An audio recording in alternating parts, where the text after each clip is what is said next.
My name is Autumn Hale, I'm 33, and I'm an Army captain.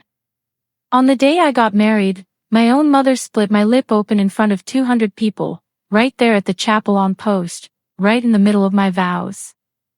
The room froze like someone had hit pause on the whole world. I tasted copper, felt blood slide down my chin and bloom across the white silk of my dress. My mother stood in front of me in a coat nobody had invited her to wear, hands still raised, like she couldn't believe what it had just done. Then my husband stepped between us. Marcus Bellamy, Major, Army helicopter pilot, a man who has flown troops out of hot landing zones without raising his voice, didn't raise it now either. He just looked at my mother and said, "Low and even, you just struck a commissioned officer. Step back." What happened over the next 90 seconds rearranged my mother's entire life. But the slap wasn't the real crime. It was a smokescreen, and my own sister had spent 8 years quietly building the fire underneath it. Because there was no way my mother could have gotten onto that post alone. Somebody had to sign her in. If you've ever been cast as the difficult one in your own family, and then found out somebody else wrote that script, stick with me. Nobody handed me anything in my life. At 16, in a small town called Millbrook Hollow, I worked 2 jobs and never saved much. At 18 I stopped waiting for things to work out and walked into an army recruiting station myself. I spent years enlisted, made sergeant, finished a bachelor's degree one-night class at a time, and commissioned as an officer in 2019, a Mustang, the kind who came up through the ranks first. By 33 I was Captain Hale, a logistics officer, the person other officers call when 400 soldiers need food, fuel, and transportation lined up by Friday. Not glamorous. Honest. I met Marcus on an airfield in Georgia when his unit's cargo manifest didn't match mine, and it turned out to be his mistake. He owned it instantly, no excuses. That's how I knew he was worth keeping. We got a little apartment off post. Sundays meant waffles and a rule that we never talked about work. It was the first peaceful home I'd ever had. Everyone at my wedding assumed they understood why I hadn't invited my mother, difficult daughter, bitter mother, tired old story. I believed that version too, backed by 8 years of silence. But that story had an author, and it wasn't me, and it wasn't even my mother. It would take a blood-stained wedding dress and a court date to find out who had actually written it. My family still lives on Larkspur Street in Millbrook Hollow, 4 hours from post. My dad died of a heart attack in 2007 when I was 14, a quiet man who rebuilt motorcycles on weekends and called me Peanut until the morning he didn't wake up. After that it was just my mother, Diane, me, and my younger sister, Renee, 2 years behind me, always the charming one who could talk her way out of anything. My mother worked the front desk at a pediatrician's office for decades, kept the house spotless, and kept her grief folded up small. Renee never really left Larkspur Street, married at 19, divorced by 22, moved back in with our mother and brought her son Dean, now 7, who thinks his Aunt Autumn basically lives inside a phone. For 8 years, everything I knew about my mother came filtered through that house, and everything she knew about me went in through the same door. I used to call Larkspur Street home base. It took me until this year to realize it had actually become a checkpoint, with exactly one person deciding what got through in either direction. My mother's hand didn't come out of nowhere. It came from her younger brother, my Uncle Gordon, 11 years younger than her, also Army, the kind of uncle who made a 10-year-old feel like she could take on the world. In 2003, when I was 11, 2 soldiers in dress uniforms came to our door. Gordon had been killed overseas at 28. My mother answered that door and turned into somebody different between the porch and the kitchen. She never blamed my uncle. She blamed the Army, the recruiters, the uniform, the folded flag they handed her like it was supposed to even the scales. So when I came home in 2011 and told her I'd enlisted, she didn't cry. She went still at the kitchen sink and said, without turning around, "No daughter of mine is putting on that uniform." I left 3 weeks later.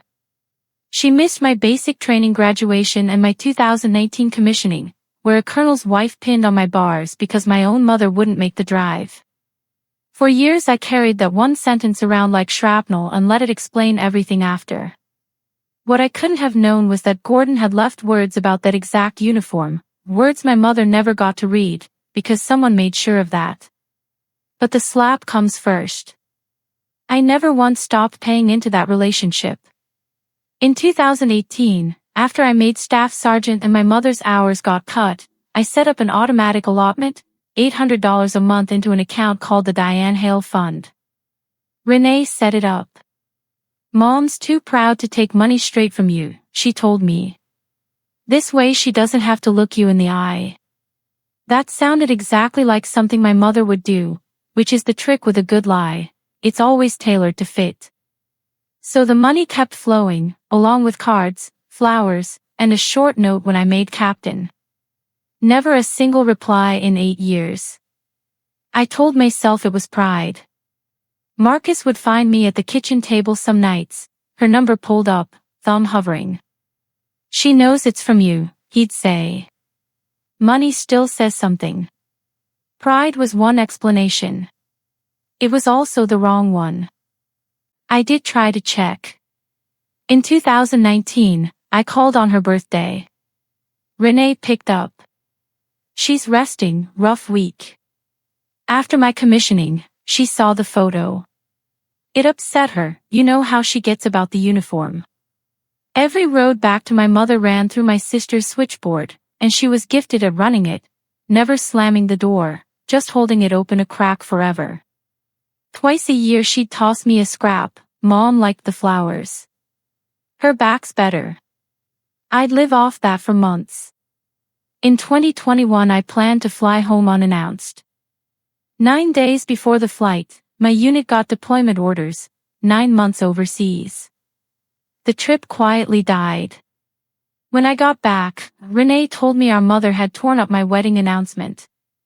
The only witness to that, and to all 8 years of my mother's supposed contempt, was one person standing between us. I run logistics for a living. I audit every supply chain that crosses my desk except, apparently, my own family's. When every report traces back to one uncorroborated source, that's not intelligence. That's a story. And somebody had clearly been rewarded for telling it. Marcus proposed in our kitchen holding a spatula. We picked the chapel on post, both our whole lives running through that base. 200 guests, half in uniform, a saber arch waiting outside. He only asked once, gently, over coffee, "Your mom. Are we sending her an invitation?" I thought of 8 years of silence, the torn announcement, that sentence from 2011, and said, "You don't invite a wound to your wedding." He never brought it up again. But I did one small thing on my own, mailed her a cream card in April, blue ink, one line, "I'm getting married in June. Wanted you to hear it from me first." No formal invite, just a door left slightly unlocked. I never heard back. By then the silence had become weather. Keep that cream envelope in mind. June arrived hot and clear. In the chapel annex, my maid of honor Priya fought my veil while guests streamed in outside. The coordinator poked her head in to confirm the count, bride's family, 2 guests, visitor passes came through Tuesday. I didn't have family on my list, my side was soldiers and 2 college friends, badged and double-checked, because manifests are my whole job. Came through on the group RSVP. Hail party of 2. Passes approved Tuesday. I wanted the chain of custody right then, but the music started and the question got swallowed. Somebody out there had claimed my family's seats, and I was about to find out who they'd brought with them. We made it to the vows. The chaplain was mid-sentence when the double doors slammed open. My mother came up the aisle in that gray coat, looking older and thinner than I remembered. 200 faces turned. Some small part of me thought, absurdly, she came. Then I saw her face. She stopped a foot away and said, low and shaking, "You're marrying into it." The thing that took Gordon from us. And you stand here in their chapel. I got out, Mom, before the slap landed. My head snapped sideways, my lips split, blood hit the lace on my chest. My mother stared at her own open hand like it belonged to someone else. Then Marcus was between us, calm as a pre-flight checklist. You just struck a commissioned officer. Step back. Military police walked her out gently. Federal property, federal rules. She didn't fight. Over her shoulder, she didn't look triumphant. She looked spent. Aimed. 20 years of grief doesn't buy a visitor pass onto an army post. Somebody had to sign her in. The paperwork started immediately, a citation on federal assault, a court date, an immediate barment from post. 40 minutes later Marcus and I stood back at the altar. She doesn't get to keep this day, I told him. Then let's finish it, he said. I got married with a swollen lip and blood on my lace, and I'd do it again. Outside, 6 soldiers raised sabers, the last one tapping my shoulder. Welcome to the army, ma'am. Everyone laughed. I laughed too. It was Priya who brought the detail that turned the day into a case file. She'd walked the citation paperwork alongside the MP and came back grim. Under sponsor on the visitor pass request, printed neat as anything, our hail. Our wedding night became a 2-laptop night. We can be angry tomorrow, Marcus said. Tonight let's just be accurate. My mother lived 4 hours away and hadn't driven highways in years. She had no invitation, no post access, no way through that gate without a sponsored pass requested in advance. Somebody had done that on a Tuesday, for days before the wedding, then driven her 4 hours straight to the chapel doors at the exact minute the vows began. The coordinator confirmed the RSVP had come through the wedding website with 2 names under bride's family from an unfamiliar email, but the pickup contact number was one I'd been dialing since I was a teenager. The house line. Neither of us said the name out loud that night. The next morning made it real. The coordinator confirmed the pass request had come with photos of 2 IDs, my mother's and my sister's, though only my mother had walked inside. Marcus's cousin Beth, seated near the doors, described a younger woman with dark hair coaching my mother in the vestibule, something about a toast in the program, to the army, on your uncle's birthday weekend. She said, they're toasting them on his birthday, Mama. You're the only one who ever stood up for him. There was no such toast in our program. It was fiction, loaded into a grieving woman like a round into a chamber, and then the shooter drove 4 hours to deliver her to the target. My sister built the whole bonfire and was already gone from the vestibule, sitting in the parking lot with the engine running, the calmest person on post. I spent what should have been my honeymoon doing an audit, not of money yet, of information. Every fact I believed about my mother for 8 years, and next to it, the source. Every single time, Renee. There wasn't one letter in my mother's own hand, one voicemail in her voice, one photo of her holding anything I'd sent. I'd built my understanding of a living woman out of second-hand reports from a single embedded reporter, never once asking who was funding her. And it ran both directions. What version of me had been delivered to Larkspur Street for 8 years? Who had my mother actually been slapping in that chapel? I called Renee on day 4. She cried beautifully, as always. I brought her there to make peace, I swear. Then the tell, whatever you do, don't call her, don't write to her, she's fragile, seeing your name would set her back. Let me handle Mom. The checkpoint reasserting itself within 90 seconds, wrapped in concern. Okay, I said. You handle Mom. She exhaled, victorious. Family first. I wrote those 2 words down and underlined them.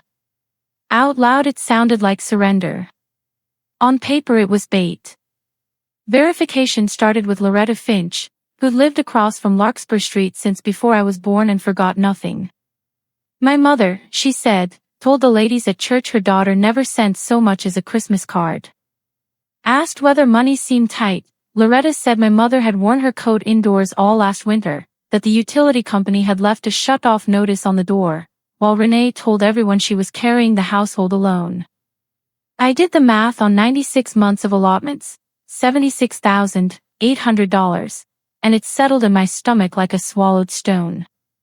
Where does that kind of money go in a house where a heating bill means sitting in your coat at the table? Minutes later, a text from Renee. Don't bother Mrs. Finch, she's getting confused lately. I hadn't told anyone I'd called Loretta. Small-town gossip explained the speed, but the instinct behind it, containment, not curiosity, was its own answer. You only guard a border that hard when there's something behind it worth hiding. So I chased records instead of people. Every transfer since 2018 lined up neat as soldiers at parade rest, 96 of them, all cleared, all landing in the Diane Hale Fund at a small community bank branch back home. For 8 years the pipeline ran flawlessly.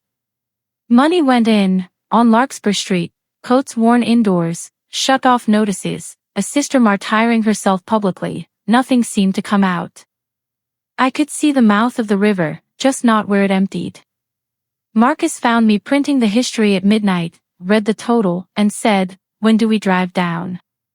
We drove down on a Thursday and parked 2 streets over like amateur spies. First stop was Loretta's, who fed us shortbread and then brought out a taped cardboard box from her spare room, written on the side in my mother's hand, Gordon. My mother had asked her to hold it years ago, unable to keep it in the house or throw it away. I opened it in the truck under an oak tree. On top, the folded flag from that porch in 2003. Underneath, medals, a photo of Gordon at 25 laughing in desert sunlight, and an envelope addressed to my mother, postmarked overseas 2003, seal never broken. He'd mailed it 3 weeks before he died. She'd packed it away unread, because reading it meant hearing his voice. I opened it with Marcus's pocket knife. Most of it was ordinary, heat complaints, a joke about mess hall food, tell the girls I said hey. Then near the bottom, you know what I see out here, D. Kids who stand up when it actually counts. If a Hale ever puts on this uniform, you tell them I said stand tall. It'd be the proudest day of my whole life. My mother had slapped me in a chapel for wearing the exact uniform her brother had prayed one of us would wear, and had no idea, because his blessing had sat in a box across the street for 2 decades, 40 feet from her own kitchen window. I cried in that truck, the only time in this whole story I let myself. Then Marcus pointed under the tin.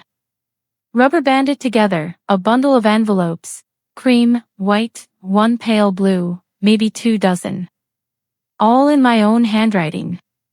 My letters, my birthday cards, the note when I made Captain, Mother's Day cards, the cream envelope with blue ink postmarked April, 1 line inside. Every single one still sealed. Someone had been pulling them from the mailbox year after year before my mother's hands ever touched them, hiding them in the one box she'd never open, guarded by her own grief. My mother wasn't cruel. She was curated. Everything in, everything out, filtered through the same editor, until a mother and daughter 4 hours apart might as well have lived on different planets, each convinced the other had gone silent first. Before the bank, I sat down with a JAG attorney who mapped it into lanes. Lane 1, the assault, as the victim, I could ask the court to consider context, and the magistrate could resolve it with a deferred outcome instead of a conviction. Courts notice when someone asks for a scalpel instead of a hammer. Lane 2, the money, a state matter, hinging on who actually owned that account. Lane 3, any power of attorney, and property records, all public at the county courthouse. The person controlling the information usually isn't finished yet, she said. Spend the next 2 weeks quietly. Renee called that Sunday, warm as ever, then slipped in her real question, with the wedding done, was I keeping the allotment going? For Mom's care. 8 years, and she'd never once acknowledged the money out loud before. Now, with a federal hearing 18 days out, her first substantive question was about the pipeline. I wrote that down. Marcus had a 4-day mission starting that Wednesday. "I'll be back Saturday," he said. "Don't take the hill without me." I promised. I almost kept it. The summons landed on a Tuesday, United States versus Diane Hale, hearing before a federal magistrate in 3 weeks. If I did nothing, the system would run exactly as designed, a starved, manipulated woman with a conviction, shipped home to lean entirely on the daughter who'd engineered the whole thing. I could let the machine grind through my mother, or walk into that courtroom with the truth myself. 14 years in logistics comes down to one skill: working backward from a deadline that won't move. Marcus flew out Wednesday. Thursday before dawn, I drove south alone with a folder of my own bank records. This time I had an appointment with the branch manager and standing as the sender of 96 transfers. He couldn't share transaction detail, but confirmed what was public-facing: account holder and sole signer, Renee M. Hale. Authorized users, none. Diane Hale had never once been on that account, couldn't have touched $1 of my money if she'd known it existed, and she didn't, because knowing was the one thing my sister could never afford. From that moment I knew, and Renee didn't know I knew. My phone buzzed in the lot, Renee, asking if I was in town. I lied for the first time as an adult, visiting Dad's grave, heading back tonight. Don't swing by the house, though, Mom's having a rough week. Even 2 miles away, on ground she controlled, the reflex hadn't changed once in 8 years. I actually did visit my father's grave. On the way out, stopped at a light, I noticed a foreclosure auction sign near Larkspur Street, and a thought I hadn't let myself finish finally did. $76,000 hadn't kept that house warm. So what was holding the roof up? The county records office answered that. A general power of attorney, executed in early 2024 during my mother's cataract surgery recovery, signing everything in large print, Renee had once joked. A deed of trust recorded 8 months later, a loan against the Larkspur Street house, paid off years earlier through my father's life insurance, executed by Renee as attorney in fact. And a notice of default filed 6 weeks earlier, 3 payments behind, foreclosure the next step. My sister hadn't just drained the tank for 8 years. She'd borrowed against the entire whole. The why came together from Loretta, public filings, and old classmates, a divorce, a young son, maxed cards, a boutique that folded within a year on borrowed money. A single mother quietly drowning while telling everyone she was thriving, sorting her mother's mail with her own hands, my $800 a month flowing into an account only she could touch. It would have started small, a borrowed $100 here, a covered card payment there, until my money became the load-bearing wall of her entire life. The one thing that could bring it down was my mother and me, in the same room, for one honest hour. Understanding is not forgiving. Every choice along the way, the intercepted mail, the whispered lies, the mortgaged house, the chapel, stayed a choice. Walking it through with Marcus that night, once the default notice hit, secrets would start dying in clusters. Unless the family blew apart first, so completely nobody would ever put my mother and me in the same room to compare notes. Enter the wedding, she requests the passes, loads the round with a fake toast time to my uncle's birthday, drives our mother 4 hours, delivers her to the chapel at the exact minute vows begin, maximum witnesses. Best case, our mother assaults a federal officer, walks away with a record, I walk away wounded and estranged forever, and the daughter with a documented reason takes over entirely. The slap was never rage. It was paperwork, drafted by my sister, filed in front of 200 witnesses. My mother believed she was defending her brother's memory. She was actually co-signing her own guardianship. We built a package with deliberate asymmetry. Her arsenal was cataloged whispers and borrowed grief. Mine was a manila folder. Tab 1, 96 bank transfers. Tab 2, the certified county records. Tab 3, the visitor pass trail, signed R. Hale. Tab 4, the unopened letter and my own intercepted mail, sealed in plastic. No recordings, no ambushes. Paper. You cannot cross-examine a deed. 8 days out, Renee called again. She was driving Mom up the night before, staying at the motel by the courthouse, and really didn't think I should come. Seeing me might push Mom over the edge. Okay, I said. Drive safe. The night before the hearing, Marcus and I briefed it like a mission, index cards for contingencies. Fly the aircraft, not the emergency, he said. Whatever went off in that room, I stick to my plan. I told him the real objective wasn't beating Renee. If I walked out with a convicted mother, a humiliated sister, and nothing else, we'd lost. The mission was for Mom to walk out with the truth and a way back, and for Dean, 7, obsessed with dinosaurs, guilty of nothing, not to get buried under the wreckage. Marcus wrote one word on the top index card, Dean. We packed the folder, last thing on top a cream envelope, blue ink, postmarked April, still sealed. Some evidence isn't meant for a judge. At 6 the next morning we drove north. I saw them come through courthouse security, my mother in that same gray coat, thinner, moving carefully, my sister at her elbow, steering rather than supporting, a hand that directs instead of holds. Full border patrol. Renee spotted me in my dress uniform beside an army major and the victim witness coordinator, holding a manila folder, and her face did something complicated. The script hadn't accounted for me being there. Then my mother saw me across 40 feet of marble, eyes searching, almost opening, before Renee's hand tightened and a murmured word turned her face away first. 3 weeks of certified paper in my hands, and that half second still went through me like a blade. Her case came up third. The government's lawyer read the facts in flat statute language, simple assault, federal jurisdiction, and my mother's shoulders dropped at the word strike. The magistrate asked if the victim wished to be heard. I stood, and what rose from the gallery was an army captain in full dress uniform, the first time my mother had ever seen it. I heard her make a small sound. I watched my sister go pale in real time, because captains get listened to.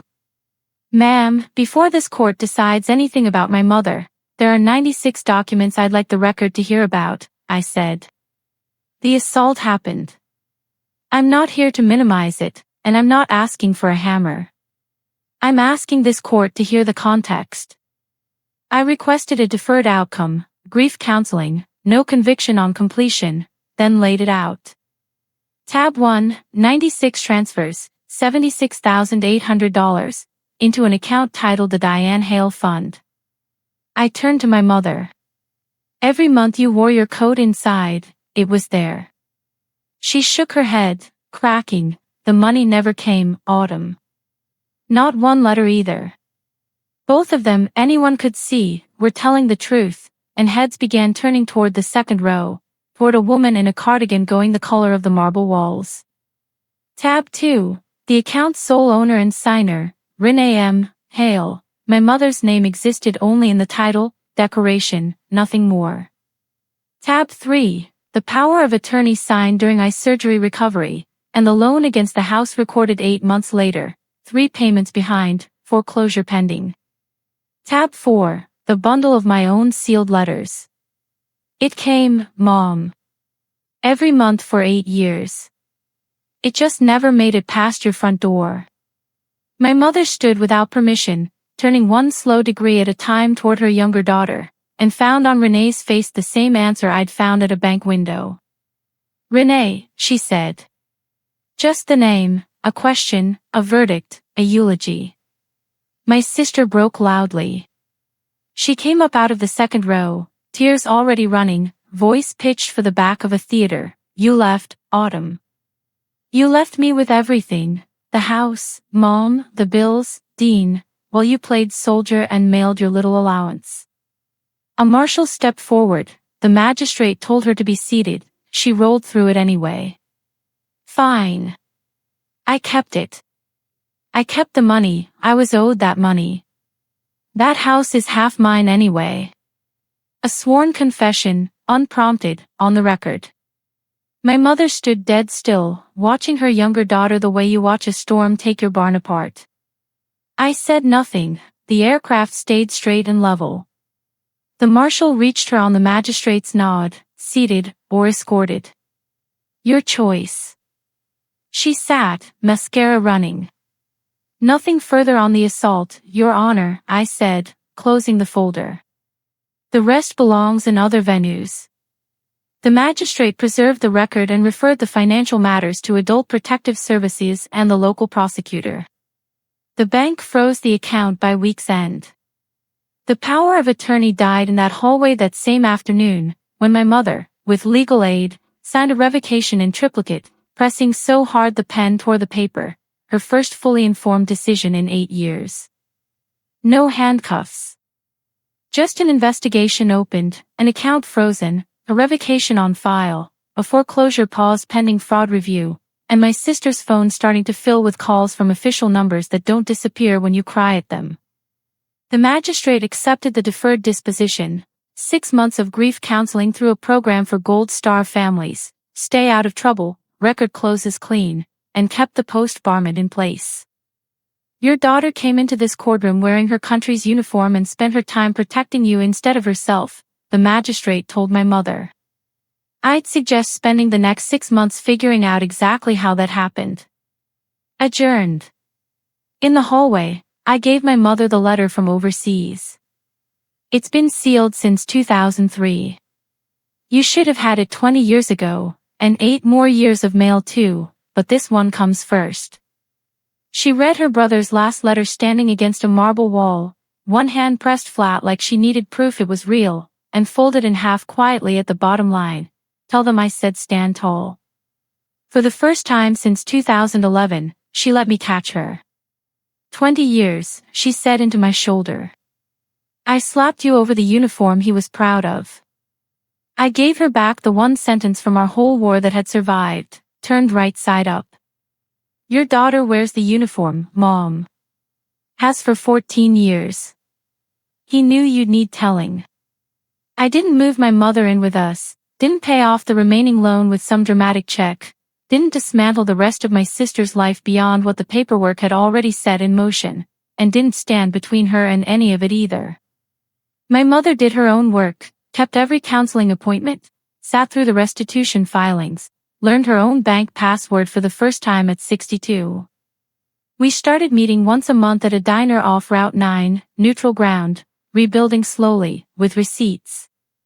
With Renee I drew exactly one line, entirely about the only innocent person left standing. Dean would not become collateral, would not be dangled or leveraged, would not lose his grandmother's house, his school, and his aunt in the same season his mother's story collapsed. This isn't a negotiation, it's a boundary, I told her, and hung up. We walked out of that courthouse a little before noon, 21 days after a slap engineered to end my family, which had instead cracked it wide open. Marcus held my door and said, deadpan, nice landing, Captain, which in pilot means I love you. I took inventory the way you do after contact, my lip, healed, my mother, 62, walking into a legal aid office with her own paperwork in her own hands, terrified and free at once, my sister, somewhere behind us in that marble maze, learning the difference between an audience and a witness, my nephew, 7, still innocent of all of it, with an aunt who was finally done living at the far end of a filtered line. 96 transfers. 1 bundle of intercepted mail. 1 letter that waited 20 years to be read. 1 gray coat.